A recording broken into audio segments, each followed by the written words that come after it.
টিং ring ring ring ring ring ring ring ring ring. তো guys নিজেকে একটু শাহরুখ খান ফিল হচ্ছে। ও পাহাড়, দাঁড়াও বলছি। তো শনিবার দিন রাত্রেবেলা আমাকে আমার বন্ধু বললো চল ভাই কোথা থেকে ঘুরে আসি। তো আমি আর দেরি না করে একটা লোকেশন ঠিক করে ফেললাম, যেটা ছিল লাভা। তো আমরা রবিবার দিন সকাল সকাল বেরিয়ে পড়লাম লাভার উদ্দেশ্যে। চালছাড় এই ঘন জঙ্গলের মাঝখান দিয়ে যখন আমরা যাচ্ছিলাম গাইস, দুদিকে ঘন জঙ্গল আর মাঝখান দিয়ে পিচ রাস্তায় চলে গেছে। জাস্ট দারুণ লাগছিল সকাল সকালে এই ভিউটা, কি বল। জঙ্গলের মাঝখান দিয়ে যখন যাচ্ছিলাম না, তখন মনে মনে একটা আশা ছিল যদি দুই একটা হাতি আর হরিণ দেখা পাই। তো আমাদের কপালে তো সেই দেখার নেই। তো আমরা সুন্দরভাবে যাচ্ছিলাম এই রাস্তা দিয়ে, আর রাস্তায় যেতে যেতে রাস্তার দুদিকে চা বাগান দেখতে পেলাম। আর ভাই চা বাগান তো এত সুন্দর, জাস্ট বলার বাইরে। আর যখন চা বাগানের মাঝখান দিয়ে সানরাইজ হচ্ছিল, জায়গাটা দেখতে আলাদা লাগছিল। তো এইভাবে আমরা চলতে চলতে চলে গেলাম গরুবাথান। আর এই যে গরুবাথান, এই জায়গাটা খুবই সুন্দর।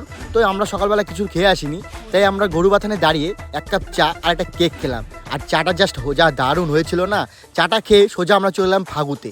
ফাগুর এই যে লোহার ব্রিজটা দেখতে পাচ্ছ, এটা হচ্ছে ফাগুর মেন আকর্ষণ। আর এই যে নদী, তার স্রোতে কি সুন্দর বয়ে চলেছে, আর যা শব্দ তোমরা না গেলে বুঝতে পারবে না। খুব সুন্দর এই নদীটা আর এই ব্রিজটা দেখতে জাস্ট অসম লাগছিল। তো সেখানে দাঁড়িয়ে ক্যাদ মেরে কয়েকটা ভিডিও ফুটেজ করে নিলাম।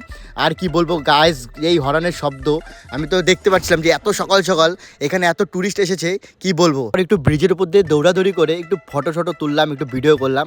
তারপর আর কোথাও না দাঁড়িয়ে আমরা সোজা পাহাড়ের পথ ধরে চলে যাচ্ছিলাম লাভাতে। আর লাভা যাওয়ার পথে যে সুন্দর সুন্দর দৃশ্যগুলো আমাদের চোখে পড়ছিল, যেটা তোমরা না আসলে বুঝতে পারবে না। আর ওই যে পাহাড়টা দেখতে পাচ্ছ, জাস্ট আলাদাই, একদম সিনারির মতো, যে সিনারিগুলো আমরা টিভিতে দেখে থাকি। আর এই পাহাড়টাতে জাস্ট বলার বাইরে। আর পাহাড়ের মধ্যে যে মেঘগুলো দেখতে পাচ্ছ না, এগুলো কিন্তু কুয়াশা না, এগুলো মেঘ। আগেই বলে দেই, প্রচুর পরিমাণে মেঘ ছিল। এই যে দেখো। আর কি বলবো, আমরা ভাবতে পারিনি যে পাহাড়ের মধ্যে আমরা এতটা মেঘ দেখতে পারবো। মেঘগুলো যখন আমাদের গা ছুঁয়ে যাচ্ছিল, মনে হচ্ছিল যে ব্লেড দিয়ে কেউ গায়ের মধ্যে আঁচড় দিচ্ছে। কি বলবো, এতটা ঠান্ডা লাগছিল। এরপর আমরা সোজা চলে যাই লাভা ভিউ পয়েন্টে, যেখানে আমার পিছনে দেখতে পাচ্ছ লেখা আছে আই লাভ লাভা। তো প্রথমে আমরা এই জায়গাটাকে খুঁজে পাচ্ছিলাম না, তারপর যারা স্থানীয় আছে তাদের থেকে জিজ্ঞেস করে আমরা এই জায়গাটায় পৌঁছে যাই। আর পৌঁছেই যা ভিউ দেখতে পারলাম গাইস, তোমরা না দেখলে বুঝতে পারবে না। ঠান্ডার মধ্যে এত সুন্দর লাগছিল এই পাইন ফরেস্টটা, আলাদাই লাগছিল, পুরোপুরি আলাদাই লাগছিল। আর একটা জিনিস কি, আমরা যে সময় গিয়েছিলাম সেই সময় সেরকম কোনো ভিড়ভাট্টা ছিল না, লোকজন ছিল না। তাই খুব সুন্দরভাবে আমরা এই আই লাভ লাভা আর আই লাভ লাভার পিছনে দেখতে পাচ্ছ কি পরিমাণে মেঘ, পাহাড় পুরো ঢেকে গেছে। এরপর আমরা সেখানে দাঁড়িয়ে একটু ফটো শ্যুট করলাম। আর এত পরিমাণে ঠান্ডা লাগছিল যে কি বলবো তোমাদের, প্রচুর ঠান্ডা ছিল। আমরা ভাবতেও পারিনি যে এতটা ঠান্ডা থাকবে। আর এই যে ভিউটা, এই ভিউটা ছিল 100 টাকার ভিউ। এরপর আমাদের খুব খিদে পেয়েছিল, আমরা সোজা চলে গেলাম পাহাড়ের মোমো খেলাম, যেখানে কয়লার মোমো খাবো, সেখানে একটু হাত যদি আমরা সেখানে নিলাম, হাতে নিয়ে এইভাবে যদি একটা ভিডিও না করি, এরপর সেখানে আমরা আগুনটা সমাপ্ত থেকে যাবে।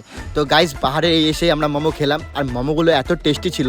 এটা ছিল চিকেন মোমো, জাস্ট আলাদাই ছিল। আর এই যে চাটনিটা, এই চাটনিটার সঙ্গে যখন ডস করে মুখের মধ্যে চালান করলাম না, জাস্ট আলাদাই লাগছিল।